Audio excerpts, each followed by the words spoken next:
Now we go to Jacksonville next. It's always fun writing the alphabet, 3 straight letters for these cities.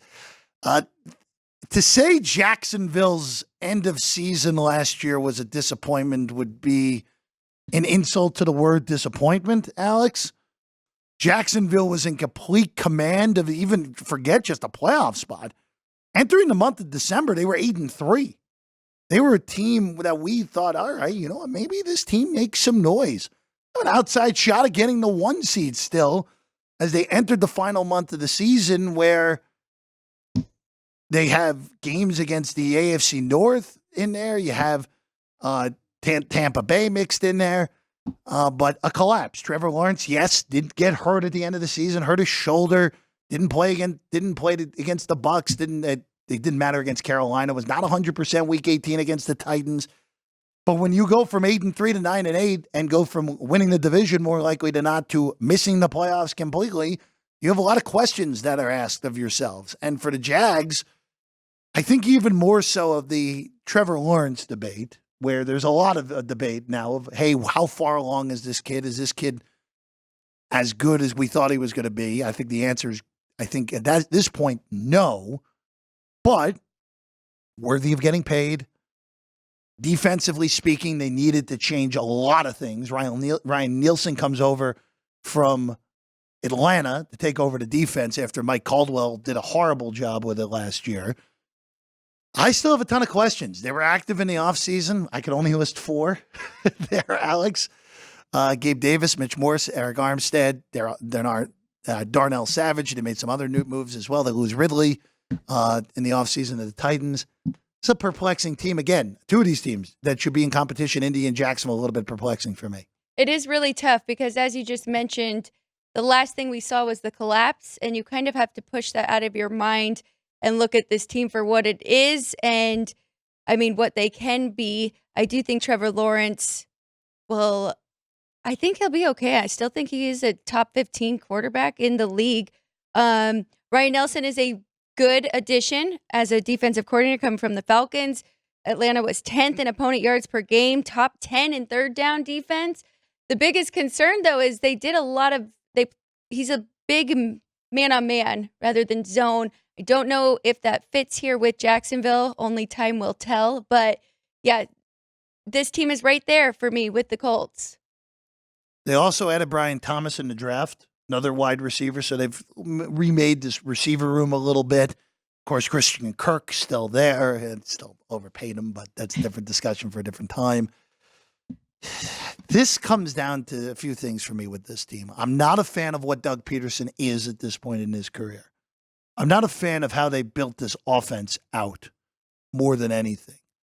And for me, Trevor Lawrence, look, I never bought hey, he's a generational quarterback thing. Even coming out of Clemson, I never bought that.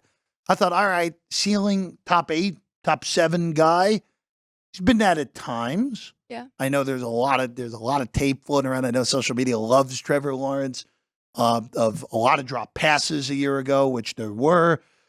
But at some point, yes, they won a playoff game 2 years ago, but at some point, there are so many more guys in this league that scare me. And I know this is a very cliched and maybe cop-out way to do this, Alex.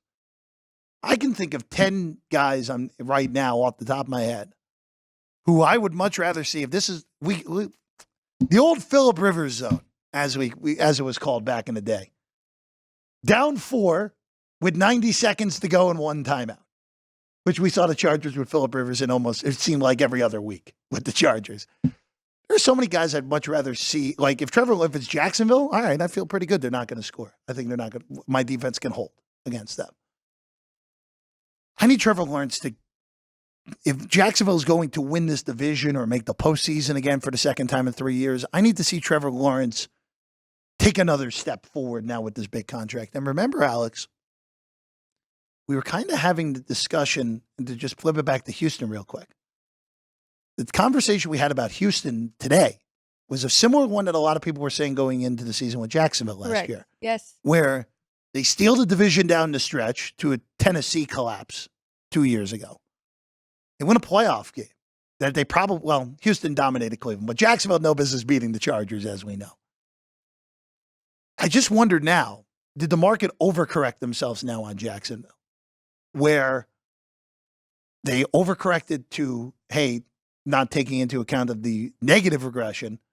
Now is there a little bit of positive regression here with Jacksonville? And that's the one thing where, again, I'm not betting this. I think 8.5 is a really good number on the win total. Juiced minus 125. I think that's right.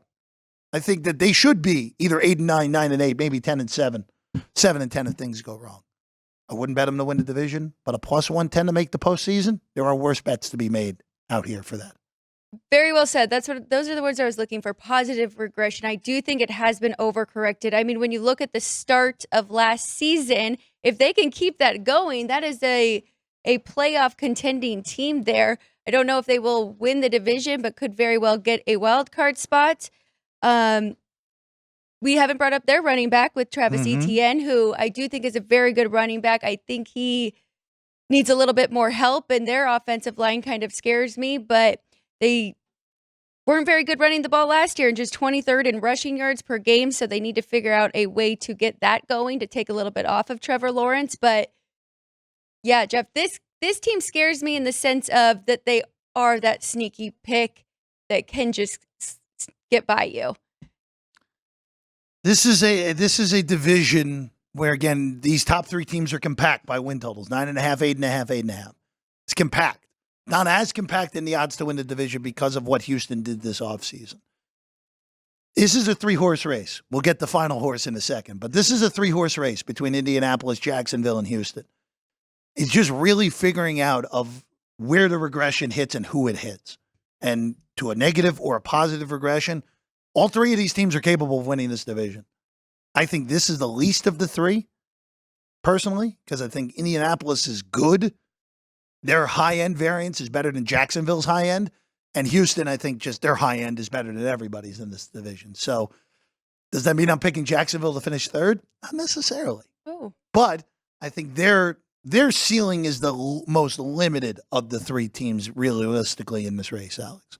And, of course, the gap is there because, like you said, on paper, power rating these teams, I mean, the Texans are just above those two. Oh, yeah. But it is definitely a 3-team race.